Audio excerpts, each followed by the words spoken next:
लोहा जितना तपता है उतनी ही ताकत भरता है, सोने को जितनी आग लगे वह उतना प्रखर निखरता है, मिट्टी का बर्तन पकता है तब धुन पर खूब खनकता है, हीरे पर जितनी धार लगे वह उतना खूब चमकता है।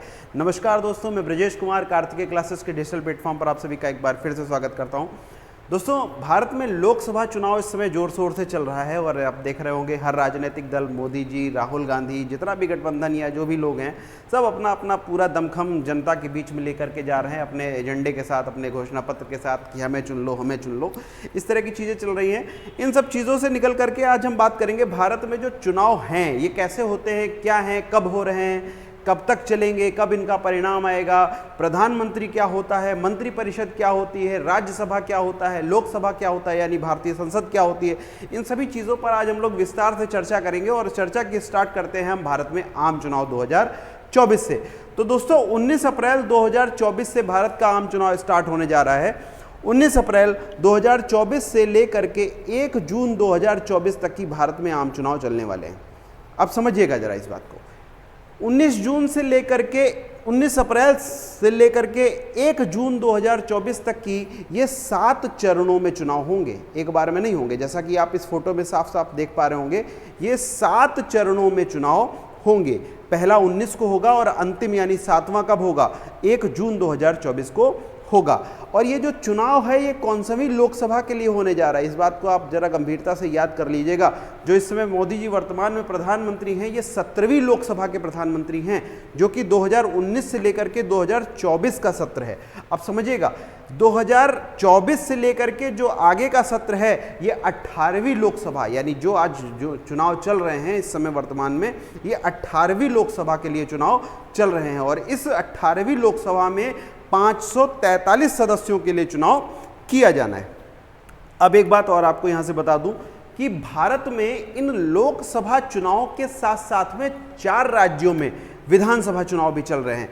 वो कौन कौन से राज्य हैं? आंध्र प्रदेश, अरुणाचल प्रदेश, उड़ीसा और सिक्किम। आंध्र प्रदेश, अरुणाचल प्रदेश, उड़ीसा और सिक्किम, इन 4 राज्यों में आप देख रहे हैं कि विधानसभा चुनाव भी चल रहे हैं। इसके अलावा 16 राज्यों की 35 सीटों पर उपचुनाव भी इसी लोकसभा चुनाव के साथ आयोजित किए जा रहे हैं। इनके परिणाम 4 जून को आ जाएंगे। 4 जून 2024 को कुछ रोएंगे, कुछ हंसेंगे। ऐसे में पार्टियां जो आज अपने, जिसको कहते हैं ना कि एक 5 साल तक की करने के बाद जब जनता का अवसर आता है, तो अभी जनता का अवसर चल रहा है और वो चाहे जिसे उसे आगे बढ़ा सकते हैं, उसे यहाँ पर अपने सरकार के रूप में उसको नियुक्ति दे सकते हैं। तो वर्तमान में 2 कार्यकालों में मोदी जी को मौका दिया है भारत ने। अब आगे किसको मौका देगी भारत की जनता, ये तो निर्धारित करेगी और इसका खुलासा 4 जून 2024 को हो जाएगा। लेकिन अगर मैं बात करूं भारत के मुख्य चुनाव आयुक्त के रूप में कौन काम कर रहे हैं, तो भारत के मुख्य चुनाव आयुक्त के रूप में मिस्टर राजीव कुमार, इस बात को आप लिख लीजिएगा, मिस्टर राजीव कुमार भारत के मुख्य चुनाव आयुक्त के रूप में वर्तमान में काम कर रहे हैं। और आप इसकी फोटो भी ले सकते हैं। वर्तमान में जो चुनाव हो रहे हैं वो 7 फेजेस में हो रहे हैं। 4 राज्यों में भी होंगे, आंध्र प्रदेश, अरुणाचल प्रदेश, उड़ीसा और सिक्किम में। विधानसभा चुनाव भी इसी लोकसभा चुनाव के साथ साथ में होंगे। जो लोकसभा का चुनाव है ये 543 सीटों पर लड़ा जा रहा है, जिसका परिणाम 4 जून 2024 को आ जाएगा। अब मैं बात कर लेता हूं भारत के जो प्रधानमंत्री अब तक रहे हैं, यानी कौन कौन से प्रधानमंत्री रहे हैं, उनका क्या कार्यकाल रहा है और कैसे कितने समय के लिए रहे, इन सभी चीज़ों पर मैं चर्चा कर लेता हूँ। जैसे ही भारत देश आज़ाद होता है, भारत के पहले प्रधानमंत्री के रूप में पंडित जवाहरलाल नेहरू 15 अगस्त 1947 को शपथ ले लेते हैं और ये भारत के पहले प्रधानमंत्री बनते हैं। बात समझ में आई? भारत के पहले प्रधानमंत्री पंडित जवाहरलाल नेहरू 15 अगस्त 1947 को शपथ ले लेते हैं और इनका कार्यकाल, यानी जब इनका निधन होता है 27 मई 1964 को, 27 मई 1964 तक इनका कार्यकाल चलता है, यानी अपने प्रधानमंत्री के पद पर रहते हुए ही इनकी मृत्यु होती है। इसके बाद में, इनकी मृत्यु के बाद में भारत के कार्यवाहक प्रधानमंत्री यानी पहले कार्यवाहक प्रधानमंत्री बनाए जाते हैं गुलजारी लाल नंदा। ये 2 बार प्रधानमंत्री रहेंगे, लेकिन दोनों बार कार्यवाहक प्रधानमंत्री रहेंगे। अब इस चीज़ को समझिएगा, 27 मई 1964 को ये कार्यवाहक प्रधानमंत्री नियुक्त होते हैं और उसके बाद में 9 जून 1964 तक, जब तक भारत के दूसरे प्रधानमंत्री नहीं चुन लिए जाते, यानी लाल बहादुर शास्त्री जी जब तक शपथ नहीं ले लेते हैं तब तक कार्यवाही कार्यवाहक प्रधानमंत्री के रूप में ये काम करते हैं। तो भारत के दूसरे प्रधानमंत्री कौन? लाल बहादुर शास्त्री, वाराणसी से इनका संबंध रहा और 9 जून 1964 को ये भारत के प्रधानमंत्री के रूप में शपथ ले लेते हैं। इनका कार्यकाल भी बहुत छोटा रहता है, आप लोगों को जानकारी होगी भी। भारत से बाहर यानी विदेश की धरती पर प्रधानमंत्री रहते हुए किसी अगर प्रधानमंत्री का निधन हुआ तो वो कौन है? लाल बहादुर शास्त्री जी हैं। ताशकंद में इनका अकस्मात यानी संदिग्ध परिस्थितियों में इनका निधन हो गया, जिसके बाद में एक बार फिर गुलजारी लाल नंदा को फिर से कार्यवाहक प्रधानमंत्री के रूप में नियुक्त कर दिया जाता है। यानी 11 जनवरी 1966 से लेकर के 24 जनवरी 1966 तक की फिर ये एक बार कार्यवाहक प्रधानमंत्री की भूमिका में रहते हैं। और इसके बाद में तीसरे प्रधानमंत्री की अगर हम बात करें तो आती हैं इंदिरा गांधी जी। इंदिरा गांधी जी की अगर मैं चर्चा करूं तो ये तीसरे प्रधानमंत्री होने के साथ साथ में भारत की पहली महिला प्रधानमंत्री भी हैं। अब इस चीज़ को समझिएगा, अगर मैं आपसे पूछूं भारत की पहली महिला प्रधानमंत्री कौन है तो इंदिरा गांधी जी हैं, जो कि 24 जनवरी 1966 इनका पहला जो कार्यकाल रहेगा वो 24 जनवरी 1966 से लेकर के 24 मार्च 1977 तक की ये पहले कार्यकाल में रहेंगी। इस बीच में इमरजेंसी आएगी, इमरजेंसी में जो देश के अंदर रोष उत्पन्न होगा, विरोध होगा, उसके बाद में फिर मौका मिलेगा गुलजारी लाल मोरारजी देसाई को। चौथे प्रधानमंत्री के रूप में मोरारजी देसाई शपथ लेंगे और ये 24 मार्च 1977 से लेकर के इनका कार्यकाल 28 जुलाई 1979 तक चलेगा। इसके बाद में पांचवें प्रधानमंत्री के रूप में चौधरी चरण सिंह। अच्छा, एक चीज़ मैं बता दूं, मोरारजी देसाई जब चौथे प्रधानमंत्री बनेंगे उसके बाद एक बार फिर 1980 में यानी 14 जनवरी 1980 से लेकर के 31 अक्टूबर 1984 तक, जब तक इंदिरा गांधी का निधन नहीं हो जाएगा तब तक वो फिर एक बार प्रधानमंत्री बनेंगी। यानी आप समझिएगा, पहले प्रधानमंत्री पहला कार्यकाल पंडित जवाहरलाल नेहरू का रहेगा, दूसरा कार्यकाल लाल बहादुर शास्त्री जी का रहेगा, तीसरा कार्यकाल इंदिरा गांधी जी का रहेगा और फिर एक बार मौका मिलेगा मोरारजी देसाई को। और मोरारजी देसाई के बाद फिर इंदिरा गांधी जी 1980 में भारत के प्रधानमंत्री बन जाएंगी और उनके बॉडीगार्ड्स जब तक उनको, आप समझिएगा 31 अक्टूबर 1984 को उनका निधन हुआ, एक दुर्घटना ही उसको कहेंगे, इनके बॉडीगार्ड्स ने इनको गोली मार के इनकी हत्या कर दी और फिर उसके बाद में चौधरी चरण सिंह प्रधानमंत्री के रूप में, पांचवें प्रधानमंत्री के रूप में आ जाएंगे, शपथ ले लेंगे। फिर छठे प्रधानमंत्री के रूप में राजीव गांधी, सातवें प्रधानमंत्री के रूप में वीपी सिंह, मंडल कमीशन आप समझिए रहेगा। इसके बाद आठवें प्रधानमंत्री के रूप में चंद्रशेखर और नौवें प्रधानमंत्री के रूप में पीवी नरसिम्हा राव और 10वें प्रधानमंत्री के रूप में आपके अटल बिहारी वाजपेयी जी आएंगे। और इनका जो पहला कार्यकाल होगा ये बहुत छोटा होगा, महज 13 दिनों का कार्यकाल होगा। यानी 16 मई 1996 को ये भारत के प्रधानमंत्री के रूप में शपथ लेंगे और 1 जून 1996 को ही इनको इस्तीफा देना पड़ेगा।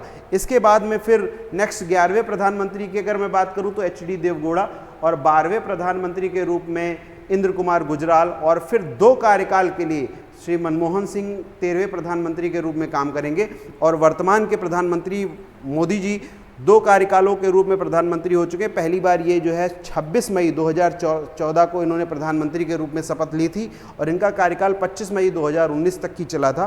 फिर 30 मई 2019 से लेकर के इनका दूसरा कार्यकाल जो वर्तमान में अभी चल रहा है और 18वीं लोकसभा को लेकर के अभी भारत में चुनाव हो रहे हैं और फिर यहाँ से तय किया जाना है कि भारत का अगला प्रधानमंत्री कौन होगा। यानी इस लिस्ट में अगली फोटो किसकी होगी ये अभी इस चुनाव में 4 जून को क्लियर हो जाएगा। अब मैं बात कर लेता हूँ प्रधानमंत्री के रूप में जो लोग चयनित हुए हैं, यानी प्रधानमंत्री के जो कार्य होते हैं, प्रधानमंत्री कैसा होता है, क्यों होता है, भारत में प्रधानमंत्री की क्या भूमिका है, इन सब चीज़ों पे हम चर्चा कर लेते हैं। समझिएगा, प्रधानमंत्री अनुच्छेद 75 में एक्सप्लेन किया गया। प्रधानमंत्री की नियुक्ति राष्ट्रपति के द्वारा की जाती है। किसके द्वारा की जाती है? राष्ट्रपति के द्वारा की जाती है और राष्ट्रपति ही प्रधानमंत्री की सलाह पर, राष्ट्रपति प्रधानमंत्री की सलाह पर अन्य मंत्रियों की भी नियुक्ति करेगा। बात समझ में आई? अनुच्छेद 75 के अंतर्गत इस बात का जिक्र किया गया है कि भारत में एक प्रधानमंत्री की नियुक्ति राष्ट्रपति के द्वारा की जाएगी और राष्ट्रपति को प्रधानमंत्री जब सलाह देगा तो राष्ट्रपति ही अन्य मंत्रियों की भी नियुक्ति करेगी। मंत्रिपरिषद में जो टोटल लोकसभा की सीटें होंगी, यानी जो टोटल लोकसभा सदस्य संख्या होगी, उसके 15% से अधिक मंत्री नहीं होंगे भारत में। बात समझिएगा, भारत में जो प्रधानमंत्री सलाह देंगे मंत्रियों के लिए राष्ट्रपति को, वो जो टोटल लोकसभा की सीटें हैं उसके 15% ही मंत्री बनाए जा सकते हैं। एक चीज़ मैं आपको और बता दूं, भारतीय संसदीय व्यवस्था के अंतर्गत राष्ट्रपति का जो पद है वो एकमात्र नाम मात्र का है। कार्यपालिका की जो पूरी शक्ति या जो मैं कहूँगा पूरी जो भूमिका अपना अदा करते हैं वो भारत के प्रधानमंत्री ही अदा करते हैं। तो राष्ट्रपति कार्यपालिका का प्रमुख तो जरूर होता है, लेकिन वो सारे काम प्रधानमंत्री और मंत्रिपरिषद की सलाह पर ही करता है। प्रधानमंत्री भारत के कौन कौन से कामों के लिए जाने जाते हैं तो समझिएगा, प्रधानमंत्री जो संसद होता है इसके बहुमत दल का नेता होता है। संसद यानी हमारा जो लोकसभा है उसके बहुमत दल का नेता है, और इस मंत्रिपरिषद का गठन करने का भी ये क्या करता है, काम करता है। ये मंत्रियों के कार्यों का बंटवारा करता है और इस काम को देने में इसे पूरी स्वतंत्रता होती है, यानी वो अपने मंत्रिपरिषद में किसे रखेगा किसे नहीं रखेगा, किसको क्या भूमिका देगा, इन सब चीज़ों के लेकर के प्रधानमंत्री को पूरी स्वतंत्रता रहती है। मंत्रिपरिषद की बैठकों की अध्यक्षता भी प्रधानमंत्री करता है और मंत्रिपरिषद का नेता भी प्रधानमंत्री होता है। बात समझ में आ गई।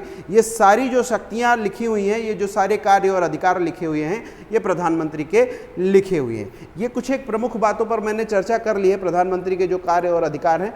अब हम लोग आते हैं इसके बाद में हमारी भारतीय संसद क्या है, और भारतीय संसद में क्या आप समझिएगा, यानी जो दो सदन हैं राज्यसभा लोकसभा, उनकी क्या भूमिका है, कैसे उनके सदस्यों का चुनाव होता है, क्या होती है, इन सभी बातों पे हम लोग चर्चा करेंगे अब नेक्स्ट इसके बाद में। समझिएगा, भारतीय संसद की अगर मैं बात करूं तो भारतीय संसद भारतीय गणराज्य का सर्वोच्च विधायी निकाय है, और इस बात का जिक्र भारत के संविधान के अनुच्छेद 79 में किया गया है कि भारत में एक संसद होगी और संसद के 3 भाग होंगे। समझिएगा, पहला लोकसभा, राज्यसभा और राष्ट्रपति। लोकसभा, राज्यसभा और राष्ट्रपति। अब समझिएगा, लोकसभा अनुच्छेद 81 के अंतर्गत, राज्यसभा अनुच्छेद 80 के अंतर्गत और राष्ट्रपति एक व्यक्ति है, ये किसी भी सदन का हिस्सा नहीं है, फिर भी ये भारतीय संसद का अभिन्न अंग है। अब समझिएगा, लोकसभा को निम्न सदन के नाम से जानते हैं, राज्यसभा को उच्च सदन के नाम से जानते हैं, और राष्ट्रपति संसद सत्र को बुलाते हैं। राष्ट्रपति किसी भी सदन का सदस्य नहीं होता है, ना ही किसी सदन की बैठक का हिस्सा लेता है, फिर भी राष्ट्रपति संसद का क्या है, अभिन्न अंग है। और राष्ट्रपति ही दोनों संसदों की यानी दोनों सदनों की संयुक्त बैठक भी आयोजित करवाता है। अनुच्छेद 79 से लेकर के 122 तक की भारतीय संसद का उल्लेख है, और ये भाग 5 के अंतर्गत है। बात समझ में आ गई। अब एक बार फिर से इसको हम लोग समझते हैं। भारतीय संसद अनुच्छेद 81 लोकसभा, अनुच्छेद 80 राज्यसभा और राष्ट्रपति किसी भी सदन का हिस्सा नहीं, फिर भी हमारी भारतीय संसद का अभिन्न अंग है। भारतीय संविधान के भाग 5 में अनुच्छेद 79 से लेकर के अनुच्छेद 122 तक की भारतीय संसद का उल्लेख किया गया है। अब हम लोग समझते हैं इसके बाद में राज्यसभा को थोड़ा सा विस्तार से। अब जैसे कि आप ये फोटो देख रहे होंगे, इस फोटो के माध्यम से क्या आप मुझे पहचान करके बता सकते हैं कि इसमें ये सदन राज्यसभा है या फिर ये सदन राज्यसभा है? इन दोनों में आपको पहचानना है। ऊपर 2 फोटो आपको दिखाई दे रही होंगी। पहली जो फोटो दिखाई दे रही है ये भारत की पुरानी संसद की है। जो दूसरी फोटो दिखाई दे रही है ये दूसरे यानी अभी जो हमारा वर्तमान में अभी जिसकी मोदी जी ने उद्घाटन किया है, जो नई संसद हुई है, उसकी फोटो है। अब अगर आप इन दोनों को देख करके ये पहचान सकते हैं कि इसमें कौन सी राज्यसभा है कौन सी लोकसभा है, तो फटाफट आप कमेंट करके हमें ज़रूर बताइए, और नहीं तो सेशन के लास्ट में हम आपको इसके जानकारी देंगे कि कैसे आप देख करके इसको पहचानेंगे। ठीक है। राज्यसभा की अगर बात करें तो अभी मैंने आपको बताया कि अनुच्छेद 80 के अंतर्गत राज्यसभा का गठन किया जाना होता है। अनुच्छेद 80 के अंतर्गत राज्यसभा का गठन किया जाना होता है, और इसको संसद का उच्च सदन भी कहते हैं। इस बात को आप याद कर लीजिए, राज्यसभा को संसद का उच्च सदन कहते हैं, और अनुच्छेद 80 के अंतर्गत इसके गठन और निर्वाचन संबंधी प्रावधान किए गए हैं। राज्यसभा एक स्थायी सदन है, राज्यसभा कभी भी पूर्ण रूप से भंग नहीं होता है। राज्यसभा एक स्थायी सदन है और ये कभी भी पूर्ण रूप से भंग नहीं होता है। जहाँ तक कि अगर मैं बात करूँ इनके सदस्यों के कार्यकाल की, तो इनके सदस्यों का कार्यकाल 6 वर्ष का जरूर होता है, लेकिन राज्यसभा एक स्थायी सदन है और ये कभी भी पूर्ण रूप से भंग नहीं होता है। बात समझ में आ गई। अब नेक्स्ट इसके बाद में अगर बात करें पहले राज्यसभा का गठन कब हुआ था, तो पहले राज्यसभा का गठन 3 अप्रैल 1952 को हुआ था। पहले राज्यसभा का गठन 3 अप्रैल 1952 को हुआ था। अब एक बात समझिएगा, संविधान निर्माताओं ने राज्यसभा का जब गठन किया तो कुछ सोच के ही किया। देश के सीधे नागरिकों ने अपने प्रतिनिधित्व के रूप में लोकसभा में लोगों को तो भेज ही दिया था, तो ऐसे में लोकसभा के साथ साथ में राज्यसभा की भी ज़रूरत क्यों पड़ी। इन सब चीज़ों पे चर्चा अगर आपको सुननी है, समझनी है, तो सेशन को अभी लाइक कर दें, सब्सक्राइब कर दें, जिससे हम आगे आने वाले सेशन में इन सब चीज़ों को थोड़ा विस्तार से बताएं। आज पहले सेशन में मैं आपको खाली एक भूमिका के तौर पर दिखाना चाह रहा हूं कि जो नेक्स्ट हमारी क्लासेस होंगी वो किस लेवल पे जाएंगी। PDF के माध्यम से भी आपको ये नोट्स उपलब्ध कराए जाएंगे, लेकिन इसके लिए आपको जो नंबर दिया हुआ है इस पर मैसेज अभी करना होगा, और यहाँ पर या फिर कमेंट में भी आप बता सकते हैं कि अगर आपको PDF की ज़रूरत है।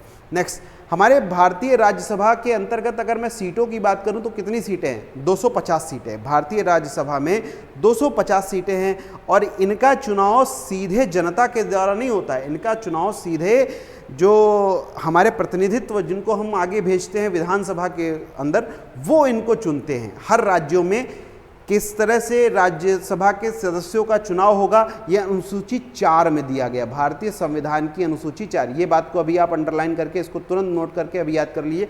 भारतीय संविधान की अनुसूची 4 में, अनुसूची 4 में भारत के राज्यसभा के सीटों के आवंटन के बारे में जिक्र किया गया है, यानी कहां से किस राज्य से कितनी राज्यसभा की सीटें होंगी, इस बात का जिक्र कहां पे किया गया है? अनुसूची 4 के अंतर्गत किया गया है। आप देख सकते हैं फोटोज में, ये हमारे जो उपराष्ट्रपति जी हैं, ये हमारे राज्यसभा के सभापति होते हैं और वर्तमान में है कौन? श्री जगदीप धनखड़ जी। दूसरे नंबर पे आप देख सकते हैं श्री हरिवंश जी को, जो कि हमारे उपसभापति के रूप में है राज्यसभा के। आप दोनों जानकारियों को स्पष्ट से कहीं से लिख लीजिए। मैं एक बार फिर से रिपीट कर देता हूं।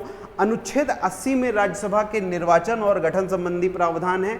राज्यसभा को भारत का उच्च सदन कहा जाता है, संसद का उच्च सदन कहा जाता है। राज्यसभा एक स्थायी सदन है और ये कभी भी भंग नहीं होता है।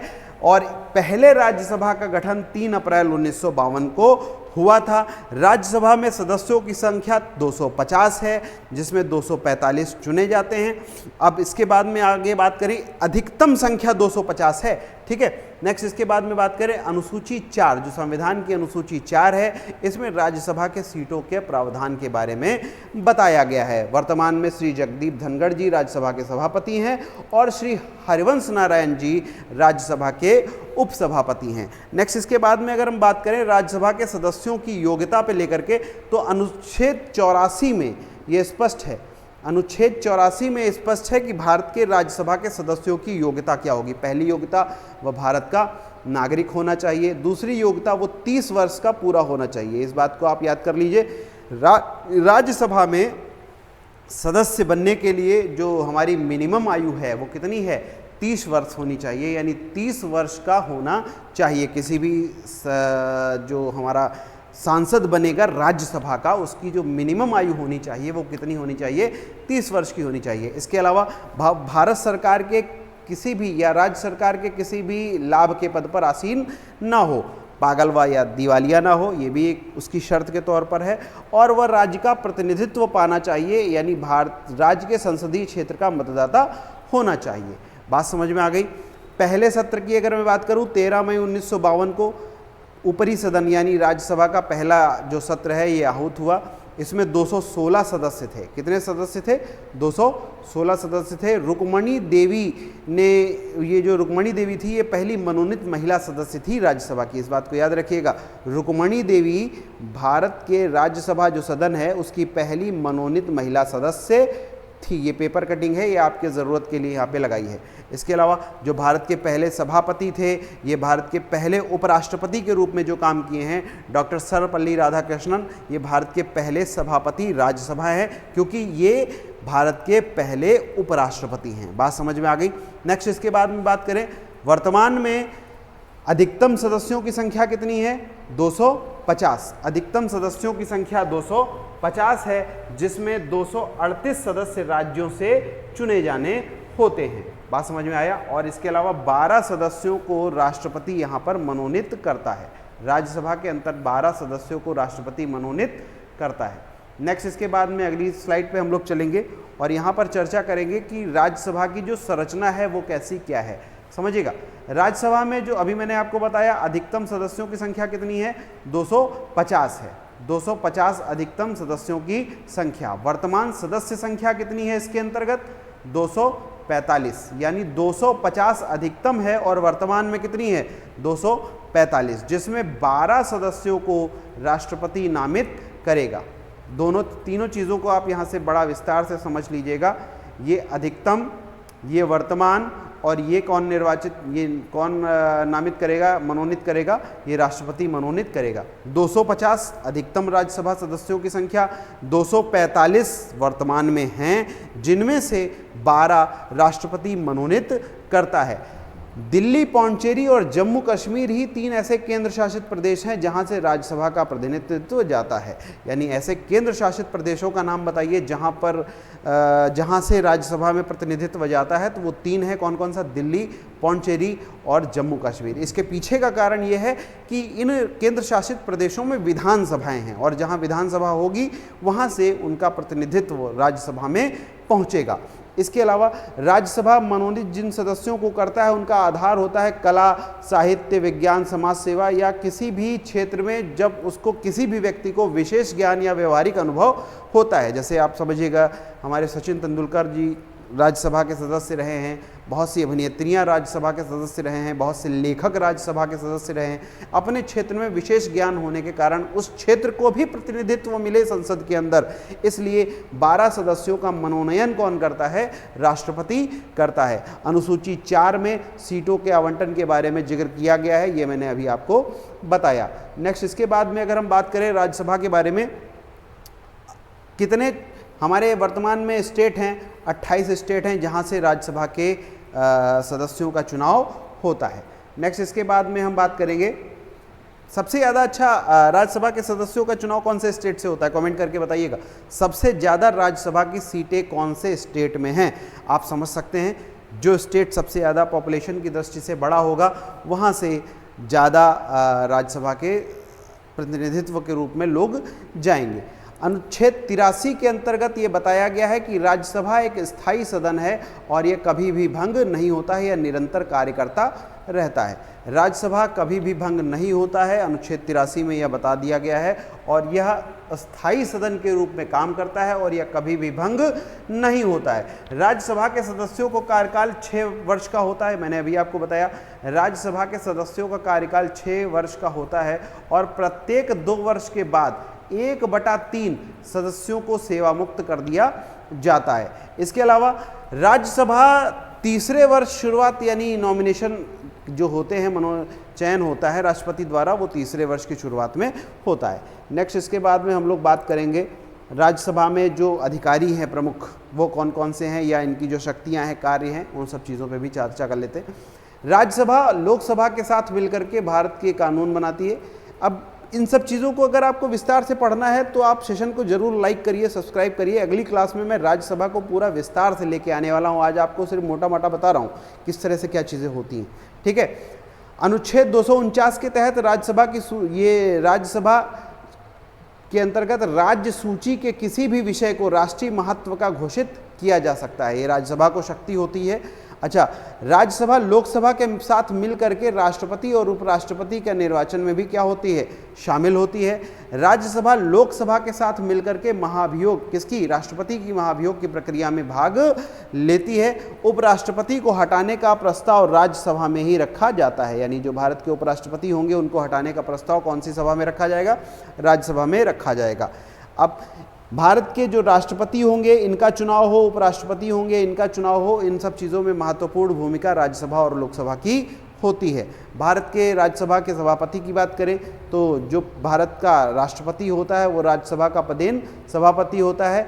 भारत के सभापति का कार्यकाल 5 वर्ष का होता है और राज्यसभा का सभापति अपना इस्तीफा किसको देगा? राष्ट्रपति को देता है। यानी इस चीज़ को आप इस तरह से भी समझ सकते हैं कि जो उपराष्ट्रपति होता है वो अपना इस्तीफा राष्ट्रपति को देता है, तो ऐसे में जो सभापति हुआ राज्यसभा का वो अपना इस्तीफा किसको देगा? राष्ट्रपति को देगा। राज्यसभापति पद जब रिक्त हो जाता है तो इसके सारे दायित्व और इसके सारे कार्यों का निर्वहन कौन करता है? उपसभापति के द्वारा किए जाते हैं। वर्तमान में जगदीप धनखड़ जी भारत के उपराष्ट्रपति हैं और ऐसे में इनको कार्यभार यानी इनको अपने आप से ही ये चयन हो जाता है राज्यसभा के सभापति के रूप में। इसके अलावा मैं बात करूं उपसभापति की तो डॉक्टर हरिवंश राय इसमें जो है उपसभापति हैं, हरिवंश नारायण सिंह जी, और इनका कार्यकाल उपसभापति का 6 वर्ष के लिए होता है। अच्छा आप समझिएगा, उपराष्ट्रपति का कार्यकाल कितना होता है? 5 वर्ष का। तो ऐसे में सभापति का कार्यकाल कितना होगा? 5 वर्ष का। और उपसभापति का कार्यकाल कितना होगा? 6 वर्ष का। क्यों? क्योंकि ये जो उपसभापति है ये हिस्सा है किसका? राज्यसभा का, यानी राज्यसभा का ही सदस्य है और इसको उपराष्ट्रपति ने उपसभापति के रूप में चयन किया है इसका। नेक्स्ट इसके बाद में आपको बात बताएं, राज्यसभा के पहले उपसभापति के रूप में कृष्णमूर्ति राव, पहले सभापति के रूप में डॉक्टर सर्वपल्ली राधाकृष्णन जी राज्यसभा के, और उपसभापति के रूप में श्री SV कृष्णमूर्ति राव, जिनको उपसभापति के रूप में दर्जा मिला है। नेक्स्ट इसके बाद में आ जाए महासचिव की, तो आप फोटो में देख सकते हैं स्पष्ट तौर पर कौन है। नेक्स्ट इसके बाद में हम लोग चर्चा करेंगे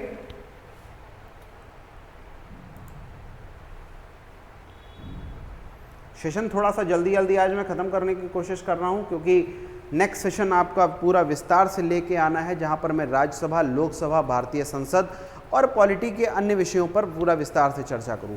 सदन के नेता पीयूष गोयल जी हैं वर्तमान में राज्यसभा के सदन के नेता, जो कि रेल और वाणिज्य उद्योग मंत्री भी हैं। ठीक है, हालांकि रेल मंत्री अब नहीं हैं।